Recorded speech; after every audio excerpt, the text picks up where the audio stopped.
vraiment oratrice, elle parle partout. Audrey Mac, évangéliste Audrey Mac. Amen.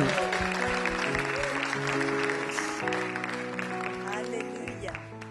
Alléluia, alléluia. Seigneur, nous te remercions. Nous te remercions pour ta parole.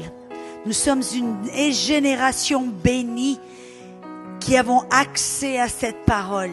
Merci Seigneur et merci Saint-Esprit d'avoir écrit cette parole, d'avoir inspiré cette parole. Merci Saint-Esprit. Merci pour ta présence, pour ta bonté, pour ta générosité, car c'est toi qui nous révèles les vérités du ciel. Alors je prie ce soir pour un esprit de révélation, de sagesse en ta connaissance, que nos yeux spirituels soient ouverts, nos oreilles soient ouvertes, que notre cœur soit disposé pour recevoir cette parole. Au nom de Jésus, je te remercie Saint-Esprit que tu m'aides à partager cette parole précieuse avec toute simplicité, toute clarté, que même un enfant puisse comprendre. Et je te remercie. Shote preveshe tananaka sore keshe charada. Oraishi kitano moso tora vashe chere. Idine mase chobrovose chiedi da kesoro.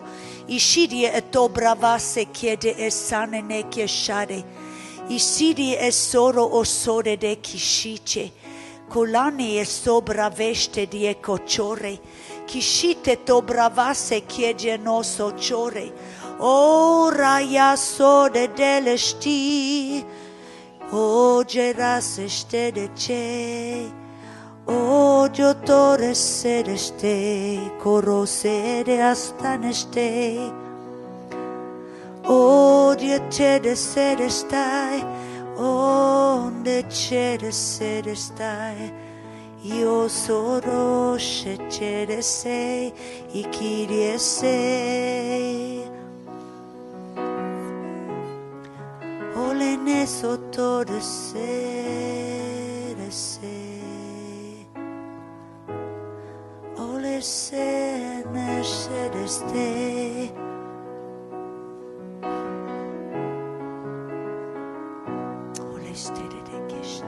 Y a-t-il une personne ici, vous avez constamment des brûlures gastriques, comme des brûlures d'estomac? Je vois 2 personnes là. 3 personnes, levez-vous.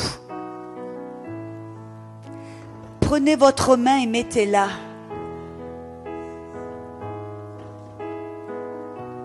Oh, ça sort comme du popcorn.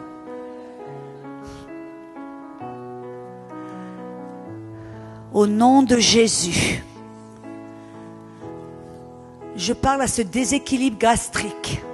Je commande au nom de Jésus d'être guéri. Je commande à ces estomacs, ces intestins.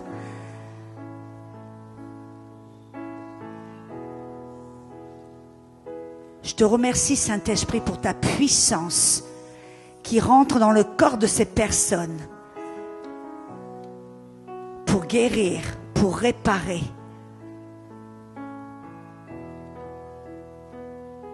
Je te remercie, Saint-Esprit. Je te remercie, Saint-Esprit. Soyez guéris au nom de Jésus. Soyez guéris au nom de Jésus. Maintenant. Alléluia. Alléluia.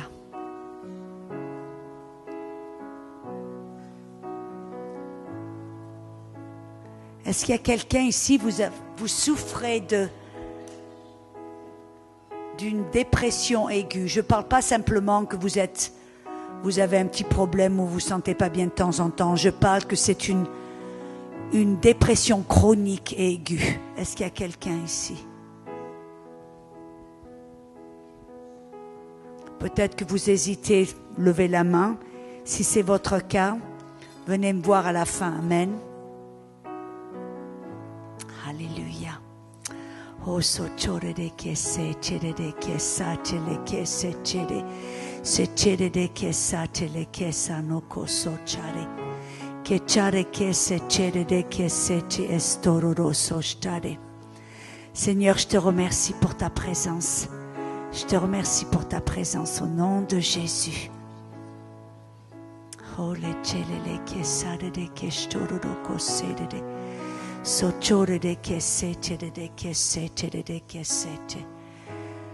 Y a-t-il quelqu'un ici, vous avez eu peut-être votre famille, il y a eu des diagnostics c'est Alzheimer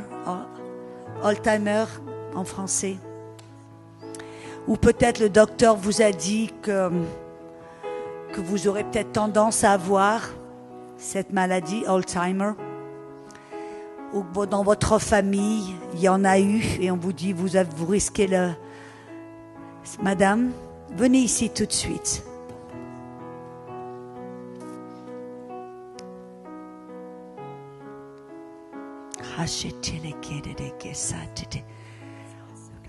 Au nom de Jésus. Au nom de Jésus, je te remercie, Seigneur. Je te remercie. Nous annulons ce diagnostic. Nous annulons ce diagnostic d'Alzheimer maintenant au nom de Jésus. Je te remercie que dans l'esprit, il n'y a aucune distance. Alors je te remercie, ce diagnostic est annulé. Et je te remercie, Saint-Esprit, que c'est toi qui réarrange ce cerveau. Tu réarranges ces déséquilibres chimiques du cerveau. Et je te remercie par ta puissance et ta présence. Tu as guéri au nom de Jésus. Merci Seigneur. Merci Seigneur. Alléluia. Alléluia, alléluia. Dieu est bon. Dieu est bon. Dieu est bon. Amen. Alléluia. Vous savez, très souvent, ce soir, j'ai quelque chose que je veux partager avec vous parce que très souvent, on a tendance à penser que Dieu, ce sont les grands sacrifices qui lui font plaisir. Combien on a cette tendance, vous savez, en tant qu'être humain, de penser que ce sont les grandes choses qui vont plaire à Dieu, les grands sacrifices, les grandes offrandes, où on va dire, Seigneur, oui, je vais jeûner 40 jours. On dit, là, Dieu, il va être content. Ou on va donner une super grande offrande, on se dit, là, Dieu, il sera content. Quand en réalité, ce ne sont pas les grands sacrifices qui plaisent à Dieu le plus, mais ce sont les petits sacrifices ou les petites choses que l'on fait, que très souvent sont les petites choses les plus simples qu'on oublie de faire, les petites choses les plus simples qu'on abandonne. Mais c'est en vérité, ce sont les choses qui plaisent à Dieu vraiment. Écoutez ce verset dans Psaume 69. Dans Psaume 69, versets 30 et 31, il dit « Je célébrerai le nom de Dieu par des cantiques. Je l'exalterai par des louanges et des actions de grâce. Cela, c'est ce qui est agréable à l'Éternel, plus qu'un taureau ou plus qu'un sacrifice. » Qu'est-ce que ce verset vient de nous montrer? Que des actions de grâce, des louanges à l'Éternel, ça lui plaît vraiment bien plus que toutes sortes de sacrifices que l'on peut lui offrir. Et c'est souvent, ce sont ces choses toutes simples que l'on abandonne parce qu'on se dit, oh, ben, c'est pas trop important. Quand en réalité, la Bible nous montre que offrir à Dieu des actions de grâce, c'est ce qui lui plaît plus que tout. Pourquoi est-ce que les actions de grâce, avoir une attitude, j'appelle ça une attitude de gratitude. Pourquoi est-ce que ça plaît à Dieu? Ça lui plaît parce que vraiment c'est une expression de notre foi. La Bible dit que c'est la foi qui lui est agréable. Et sans la foi, il est impossible de lui être agréable. Pourquoi? Parce que la foi, c'est le mode d'opération du royaume de Dieu. C'est comme ça que Dieu opère. Et c'est comme ça que vous et moi, nous devons apprendre à marcher par la foi et non par la vue. Et ça veut dire que si on doit apprendre à marcher par la foi, on doit apprendre à être des êtres reconnaissants. Merci pour ce 1. On doit développer, et le fait c'est que être reconnaissant, c'est pas quelque chose qui nous arrive par hasard. C'est quelque chose que vous et moi, on doit apprendre à développer et à cultiver. C'est pas simplement parce que vous avez un bon gène, un bon, Non, non, c'est quelque chose que vous et moi, on doit en prendre conscience et on doit, d'une manière, on doit apprendre à développer, à cultiver cette attitude. Je vais vous montrer en quelques petits versets pourquoi devons-nous apprendre à être reconnaissants. Parce que le fait, c'est que si on n'apprend pas à cultiver cette attitude de reconnaissance et de gratitude, on va devenir des êtres insatisfaits et malheureux. Vous vous rappelez dans le jardin? Dans le jardin, Adam et Ève, ils avaient tout. Dieu leur a donné tout, ils avaient tout. C'était un monde parfait, aucun problème, rien du tout. Dieu leur a donné des millions d'arbres et pourtant, le diable leur a convaincu de poser leurs yeux sur le un arbre qu'ils ne pouvaient pas avoir. Et qu'est-ce qui s'est passé? Vous et moi, maintenant, ça a créé des problèmes. Êtes-vous d'accord? Et c'est vraiment la même stratégie que le diable utilise aujourd'hui. On peut on peut être béni avec tellement de choses, mais pour une raison ou une autre, le diable va nous faire poser notre regard sur la chose qu'on n'a pas. Et ça va vous rendre dissatisfait et ça va vous rendre malheureux. Les êtres les plus malheureux, ce sont les êtres qui n'apprennent pas à être reconnaissants. Avez-vous remarqué? Écoutez bien ce que la Bible même dit. Dans 1 Timothée 6, versets 8 et 9, il dit « Mais ayant la nourriture et de quoi nous couvrir, nous serons contents ou reconnaissants. Mais ceux qui veulent s'enrichir tombent dans la tentation, dans le piège et dans beaucoup de désirs insensés et malsains. » En d'autres mots, c'est ce que Paul nous dit. Il dit, soyez contents avec ce que vous avez. Soyez reconnaissants avec ce que vous avez. Parce que si le diable vous a convaincu de poser votre regard sur la chose que vous n'avez pas, vous allez devenir dissatisfait et malheureux.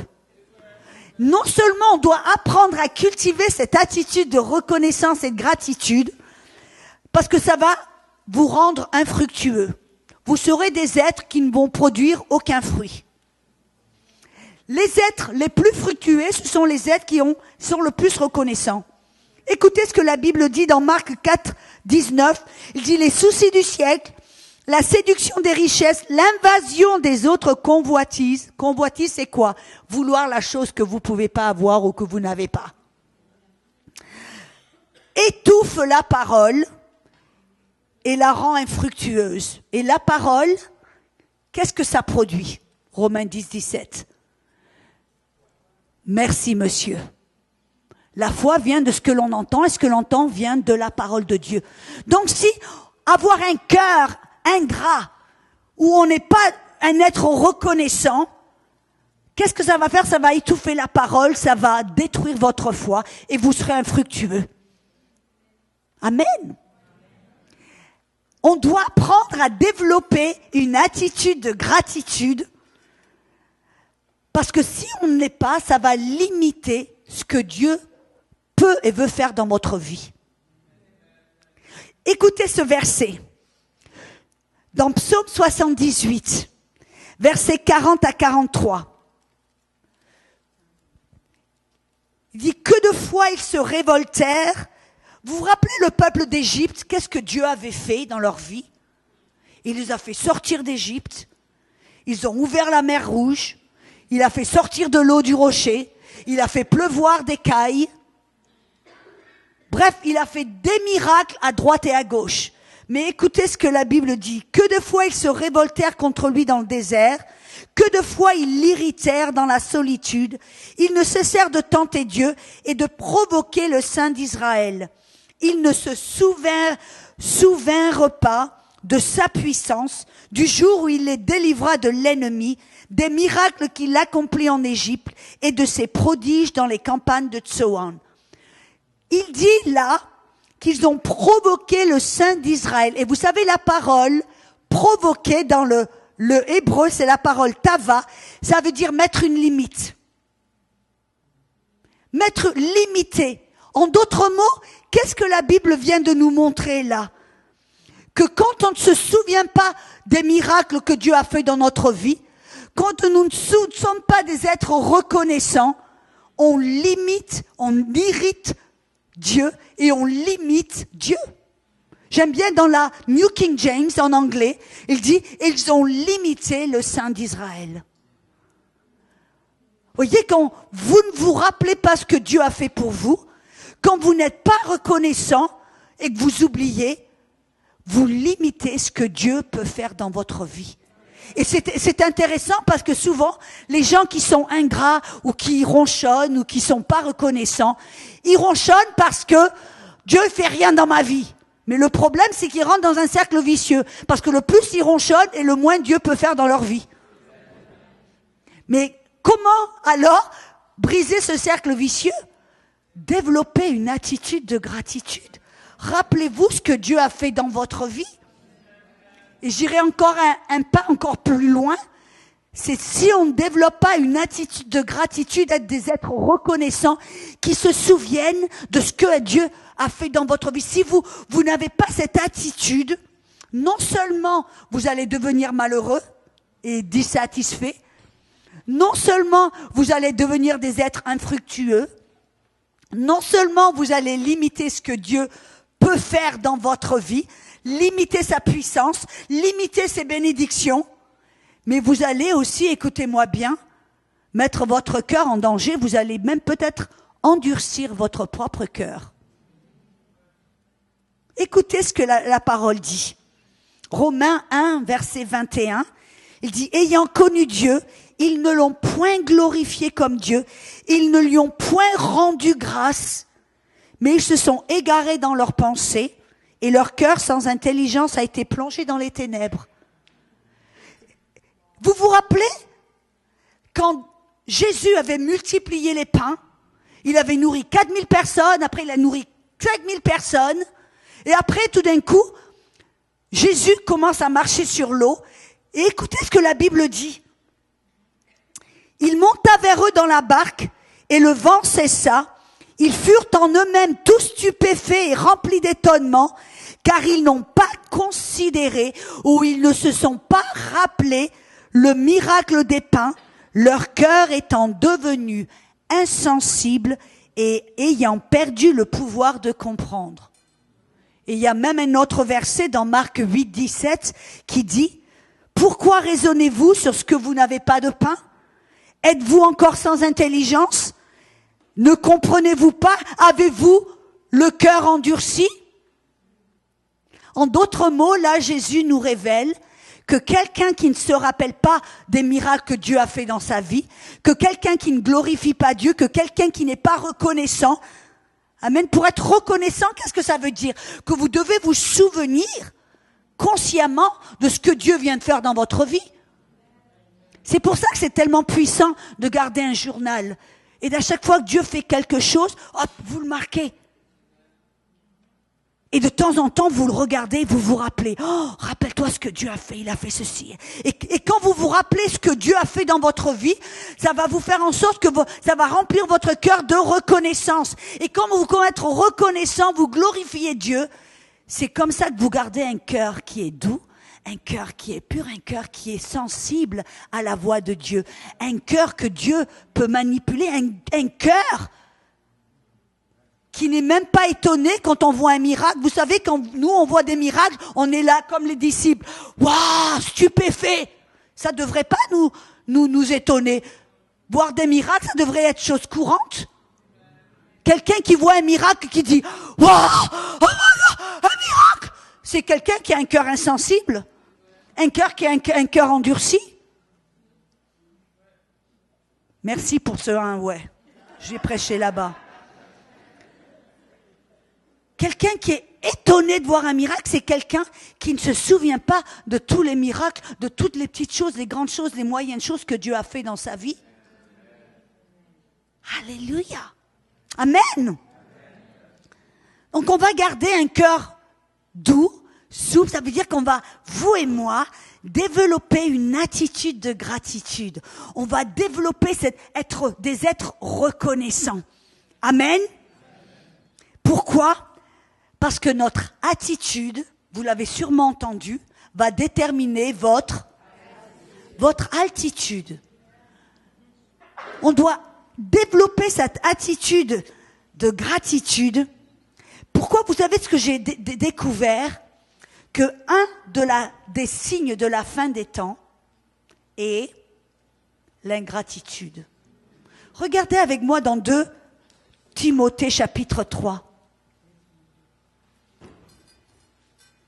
Ça veut dire que vous et moi, si on veut aller contre-courant, on va devoir développer une attitude de gratitude. Êtes-vous d'accord?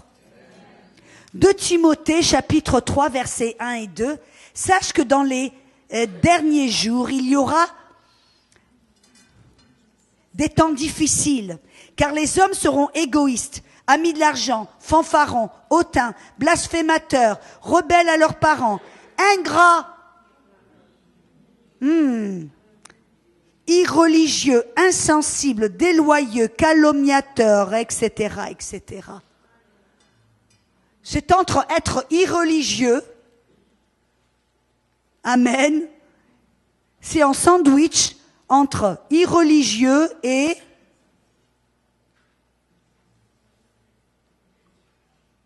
rebelle. Et la Bible dit que la rébellion, c'est comme le péché de la sorcellerie. Et on voit que être ingrat, c'est entre la rébellion et irreligieux. Amen. Oui, je sais que c'est pas un message qui a envie de vous faire courir autour en disant Alléluia, Amen. Mais vous savez que de temps en temps, on a besoin d'avoir un petit check-up. De temps en temps, on a besoin de se rappeler des choses que peut-être on a déjà entendues. Et surtout dans cette fin des temps où on vient de voir qu'être ingrat, c'est un des attributs du diable, c'est un des signes de la fin des temps. Ça veut dire que vous et moi, on va devoir redoubler d'attention, que vous et moi, on va devoir, d'une manière consciente, développer, cultiver tous les jours cette attitude de gratitude. Alléluia. Mais la bonne chose, c'est que d'être reconnaissant, ça va vous transformer de victime en vainqueur. Vous voyez, quelqu'un qui ronchonne, c'est quelqu'un qui a l'attitude d'une victime. Pourquoi moi? Et pourquoi ça m'arrive jamais? Et pourquoi? Et moi j'ai pas ceci, moi j'ai pas ça. Quand en vérité, quand on apprend à être reconnaissant en n'importe quelle situation, on est transformé en un vainqueur. Et écoutez-moi bien, maintenant vous allez pouvoir crier Alléluia. Parce que 1 Thessaloniciens 5,18 nous dit « Rendez grâce en toutes choses, car c'est à votre égard la volonté de Dieu en Jésus-Christ. » Parce que quand on apprend à rendre grâce, qu'est-ce que ça fait? Ça amplifie Dieu. Ça fait en sorte que vous et moi, Dieu grandit à nos yeux. Dieu grandit dans notre vie. Ça nous aide à voir la puissance de Dieu. Ça nous aide à amplifier, à exalter Dieu quand on apprend à le remercier. Pourquoi? Parce que quand on commence à se rappeler ce que Dieu a fait dans notre vie, on sait que Dieu est fidèle et il le refera. Ça veut dire que face à chaque défi, à chaque problème, à chaque tragédie, si on adopte une attitude de gratitude, on peut tourner cette tragédie, ce problème, ce besoin, bref, on peut le tourner en une victoire qui peut glorifier Dieu. C'est pour ça que Pierre dit en toute chose, il dit, prenez toute tribulation comme un objet de joie. Non pas parce que, j'accepte tout avec résignation, parce qu'après tout, ça fait partie. Non, non, non. On se réjouit parce qu'on sait que Dieu est fidèle et que tout problème et que tout défi on sait qu'on peut le tourner. On peut tourner d'une victime à un vainqueur. On peut tourner une tragédie en une victoire. Alléluia. Amen. Quand on rend grâce à Dieu, alléluia, c'est là qu'on entre dans une certaine liberté. C'est là qu'on peut voir la solution. C'est là qu'on est libéré de tout fardeau. C'est là que le diable ne peut pas nous toucher. Vous vous rappelez de Jonas? le sacré Jonas. En fin de compte, Dieu lui a dit d'aller à Nineveh, puis il a été de l'autre côté. Il est atterri sur un bateau, il y a eu une tempête, ils lui ont dit, mais qu'est-ce qui se passe finalement? Ils l'ont jeté hors du bateau. En fin de compte, il y a une baleine qui est venue, hop, qui l'a englouti. Et c'est intéressant parce que la Bible nous dit que Jonas, au sein de cette baleine, vous avez déjà été au sein d'une baleine? Je suis persuadée qu'il fait noir, il fait chaud, il y a des herbes qui vous nagent autour, peut-être qu'il n'arrive même pas à respirer, il est dans ses jus gastriques, au milieu d'une baleine. Et qu'est-ce que la Bible nous dit? Écoutez bien, il dit que là, Jonas a offert des sacrifices avec un cri d'action de grâce.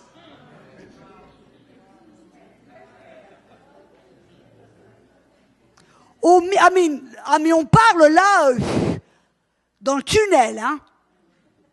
Il est au milieu d'une baleine, prêt à perdre sa vie, et là, il a choisi de rendre des actions de grâce. Pourquoi? Parce que ça, c'est une expression de foi. Et vous et moi, on connaît la fin de l'histoire. Qu'est-ce qui s'est passé? La baleine l'a rejeté, l'a vomi. Dieu parla à la baleine le vomit, et il a atterri sur le sable. Il n'a même pas eu besoin de nager.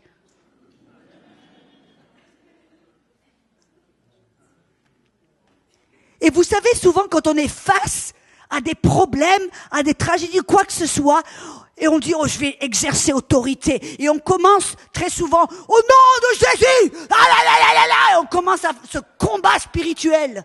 Vous savez quel est la meilleure manière de battre ce combat spirituel? Rendre des actions de grâce. Très souvent,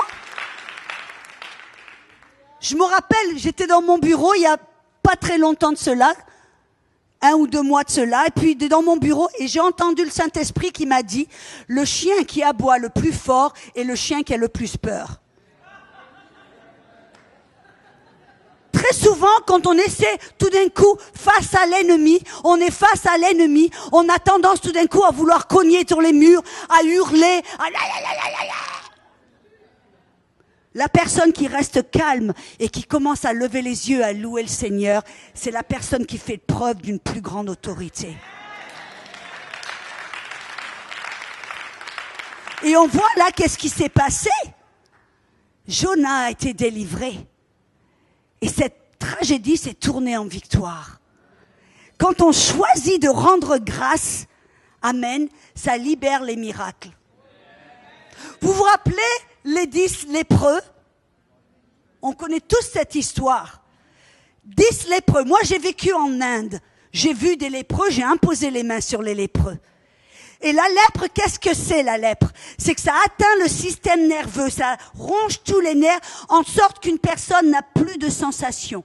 Ils se cognent, ils sentent rien du tout. Ils se font marcher dessus, ils sentent rien du tout. Jusqu'au jour, ils n'ont plus de sensation, où tout d'un coup, c'est comme ça que pendant la nuit, les rats viennent, rongent leur bout du nez, rongent leurs doigts de pied et ne sentent rien du tout. Ils se cognent, ils saignent. Je suis désolée de cette illustration graphique, mais bref. Et donc, vous voyez des lépreux. Très souvent, vous voyez des personnes, il leur manque des doigts, il leur manque un nez, il leur manque des doigts de pied, où ils ont des plaies ouvertes. Et donc là, pourquoi je vous raconte cela? Parce que ces 10 lépreux, qu'est-ce qui s'est passé? Ils ont été vers Jésus en disant, aie pitié de nous, aie compassion, guéris-nous, aide-nous. Et alors là, Jésus a parlé, il leur a dit, tournez, allez vous montrer aux sacerdotes, aux sacrificateurs. Et alors, en obéissance à sa parole, ils sont tournés, ils ont marché, je ne sais pas combien de kilomètres ou combien de miles, ils ont marché, et en cours de route, tout d'un coup, ils se sont aperçus qu'ils étaient purifiés. Ils se sont aperçus que la lèpre s'était arrêtée. Comment? Comment savaient-ils qu'ils n'avaient plus la lèpre? Parce que tout d'un coup, ils ont commencé à ressentir. Ils ont ressenti des choses dans leur corps. Mais des 10 lépreux, il y en a un, qu'est-ce qu'il a fait? Il s'est retourné, il a marché, je ne sais pas combien de kilomètres, il est allé vers Jésus. Et alors il est allé pour le remercier, pour dire merci. Et qu'est-ce que Jésus lui a dit? Il dit, ta foi t'a sauvé. Et la parole sauver, c'est la parole sozo. Ça veut dire, tu es complet, il ne te manque rien. Tu as tous. Qu'est-ce qui s'est passé à ce moment-là? Voyez, les 9 autres étaient purifiés, étaient guéris, ils n'avaient plus la lèpre, mais celui qui s'est tourné vers Jésus pour le remercier et offrir des actions de grâce, tout d'un coup, pof, le nez a repoussé, tout d'un coup, pof, les doigts ont repoussé. Il ne lui manquait rien, il était complet, entier. En d'autres mots, quand on offre des actions de grâce, ça relâche les miracles. Ça libère les miracles. Au moment de votre plus grand besoin, quand vous choisissez de lever les yeux vers Dieu pour vous rappeler ce que Dieu a fait dans votre vie, que ce soit petit, moyen ou grand, et que vous commencez à le remercier en disant, peu importe ce qui se passe, je te remercie Seigneur car tu es bon. Et à ce moment-là, vous construisez une atmosphère où les miracles peuvent se produire, où les guérisons se manifestent. Vous voyez, c'est toute une question d'adopter l'attitude de gratitude. Parce que Jésus, vous rappelez, lui a dit, ta foi, quand il a rendu grâce, qu'est-ce que Jésus lui a dit? Ta foi t'a sauvé, ta foi t'a sozo, ta foi t'a rendu entier, où il ne te manque plus rien. Alléluia. Et ce que j'aime beaucoup aussi, c'est que quand on adopte cette attitude de gratitude, ça nous rend conscients de la présence de Dieu. Ça nous rend plus sensibles à sa voix, à sa présence et à sa puissance. Et vous et moi, c'est ce que l'on veut, n'est-ce pas? On veut marcher en sachant, en étant conscient de sa présence, conscient de sa puissance. Et j'aime beaucoup parce que Miss Smith Wigglesworth, j'en parle souvent, quand on lui demandait comment était le secret de ces miracles, ils lui ont dit pourquoi? Parce que je suis toujours conscient que celui qui est en moi est plus grand que celui qui est dans le monde. Il adoptait cette attitude où il était toujours conscient de la puissance et de la présence de Dieu dans sa vie. Et comment, vous et moi, pouvons-nous développer, comment pouvons-nous être conscients constamment de cette présence? Écoutez ce que la Bible nous dit dans Éphésiens chapitre 5, versets 15 à 20. Je vais la lire d'une autre version, mais ça dit « Prenez donc garde à marcher soigneusement, non pas comme étant dépourvus de sagesse, mais comme étant sages, saisissant l'occasion parce que les jours sont mauvais. » Et ça, on l'a vu, n'est-ce pas? « Ne vous enivrez pas de vin, mais soyez remplis de l'esprit. » Soyez remplis de l'esprit. Comment? Vous entretenant par des psaumes, des hymnes, des cantiques spirituels, rendant continuellement grâce pour toutes choses à Dieu le Père au nom de notre Seigneur Jésus-Christ. J'ai parlé juste avant aux leaders de comment être rempli de l'esprit en priant notre langue. Mais voilà une autre manière d'être rempli de l'esprit, des louanges envers Dieu, d'exalter Dieu et de lui rendre grâce continuellement. C'est pour ça que vous avez remarqué à chaque fois que Paul nous dit de prier, d'offrir nos prières, il le fait toujours avec des actions de grâce. Il nous commande continuellement d'offrir des actions de grâce parce qu'il sait que c'est dans cette atmosphère, quand on offre des actions de grâce, on est dans une atmosphère de foi. On note nos regards de nous-mêmes, on note nos regards de nos problèmes et on les lève sur les yeux sur Dieu.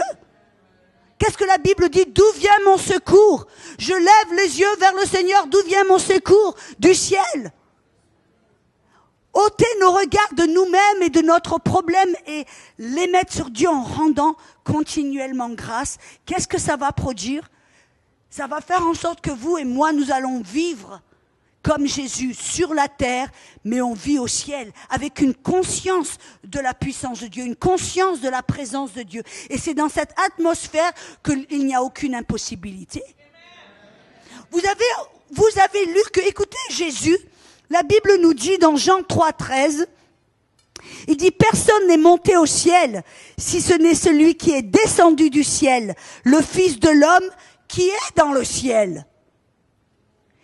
Vous avez remarqué qu'est-ce que ça vient de dire? Que Jésus était descendu du ciel,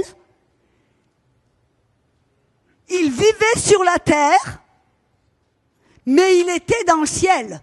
Il vivait sur la terre, dans le ciel.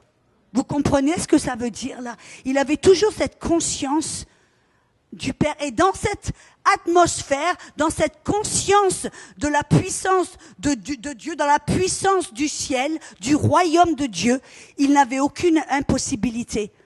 La Bible nous dit, quand il a multiplié les pains, qu'est-ce qu'il a fait? Il a levé les yeux au ciel.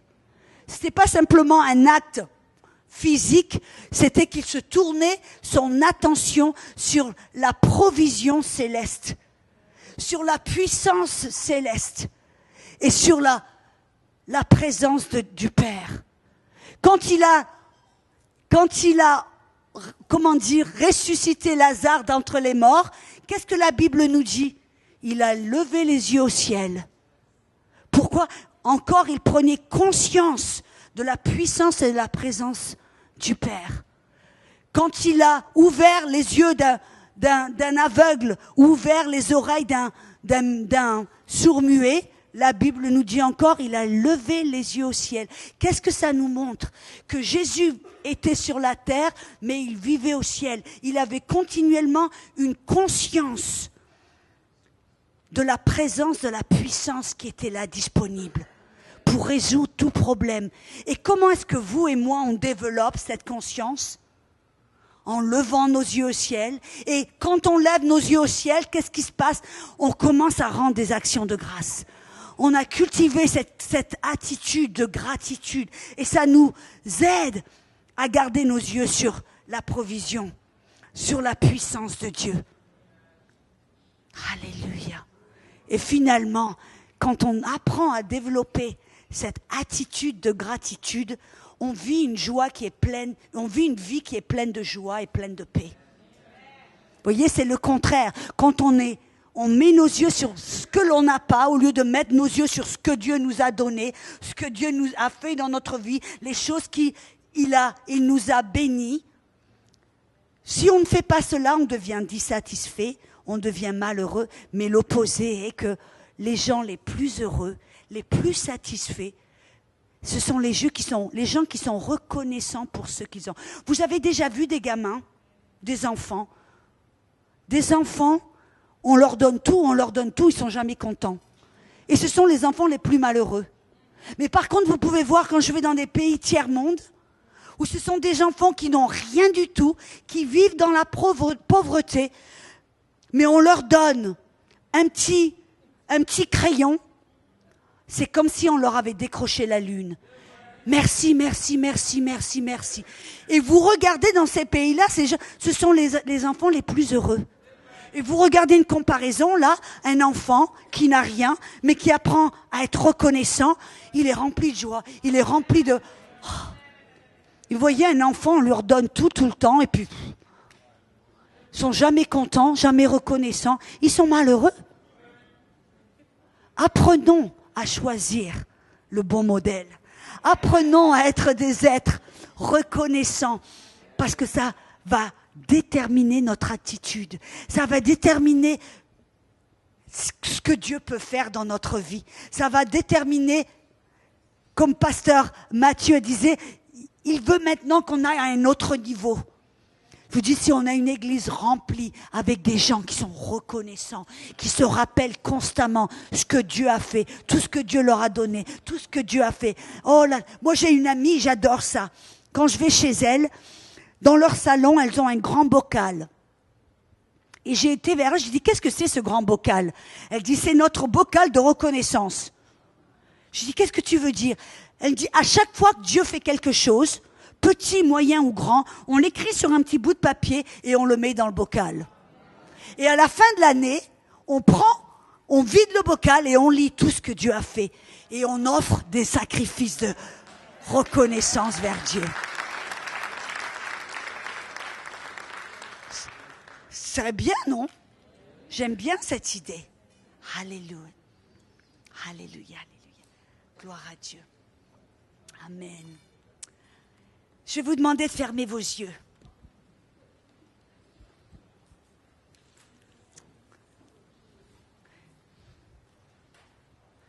Vous dites, qu'est-ce que Audrey va nous faire là? Qu'est-ce qu'elle va nous dire? C'est simplement peut-être pour faire une mise en point. Parce que, voyez, quand on adopte cette attitude d'ingratitude, c'est en fin de compte, Dieu appelle ça le péché. Mais Dieu est bon, Dieu est plein de grâce, et Dieu nous donne une chance après une autre chose, après une autre chose. Et donc ce soir, je voudrais vraiment vous encourager. Je vais vous demander, vous avez les yeux fermés, donc vous vous enfermez dans votre petit sanctuaire entre Dieu et vous. Et si ce message vous a percuté et que vous êtes rendu compte que peut-être vous vous êtes laissé embarquer dans ce chemin peut-être d'ingratitude et vous dites, j'ai besoin de revenir à la case zéro, j'ai besoin de remettre les choses au point, j'ai besoin de faire un petit peu une correction de trajectoire, de me remettre sur le bon chemin. Et si vous dites ce soir, j'ai besoin de développer cette attitude, j'ai besoin d'un changement d'avis, je vous demanderai de lever votre petite main. Il n'y a personne qui regarde autour. Oui, je vois ces mains, oui, oui. Vous vous rendez compte de l'importance de changer votre attitude pour votre bien? Oui, je vois toutes ces mains. Amen. Oui, oui. Amen. C'est une bonne nouvelle en fin de compte, parce qu'en Jésus, nous pouvons toujours changer. Avec l'aide du Saint-Esprit, avec sa grâce, nous pouvons toujours faire demi-tour et aller vers une route pleine de bénédictions, pleine de joie, pleine de puissance, pleine de délivrance.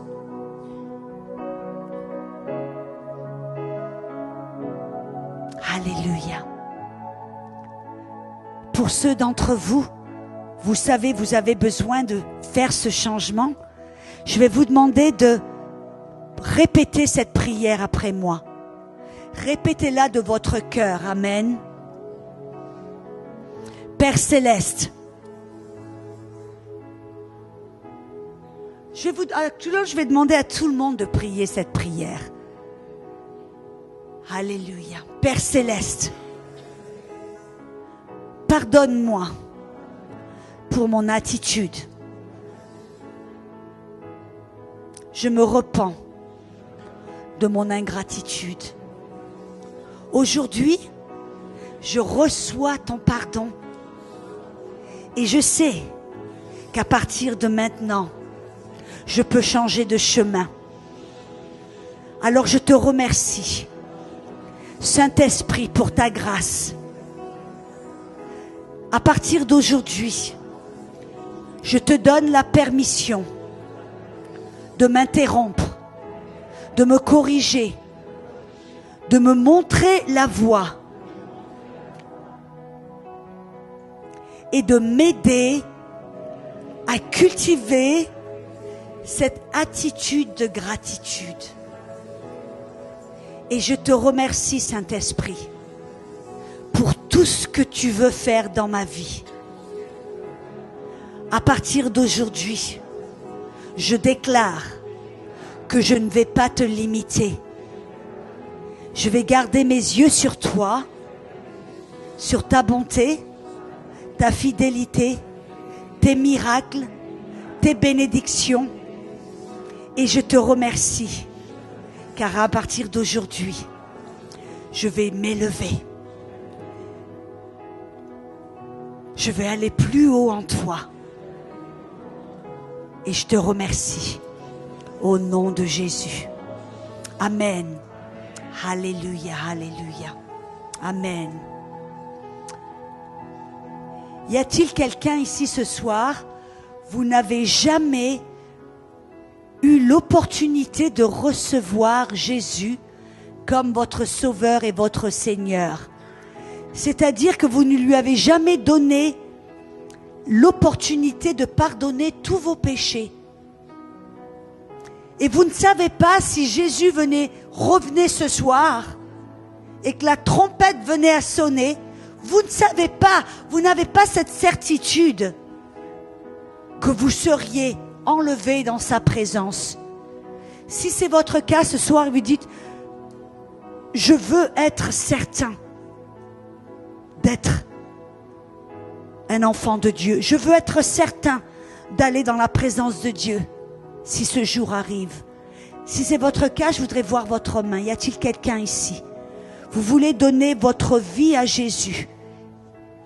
A-t-il quelqu'un? Ok. Donc je pense que vous êtes tous ici, nés de nouveau, des enfants de Dieu, en chemin. Amen. Vers l'éternité dans la présence de Dieu. Amen. Je vous remercie, je vous bénis au nom de Jésus. Amen. Pasteur Mathieu. Wow.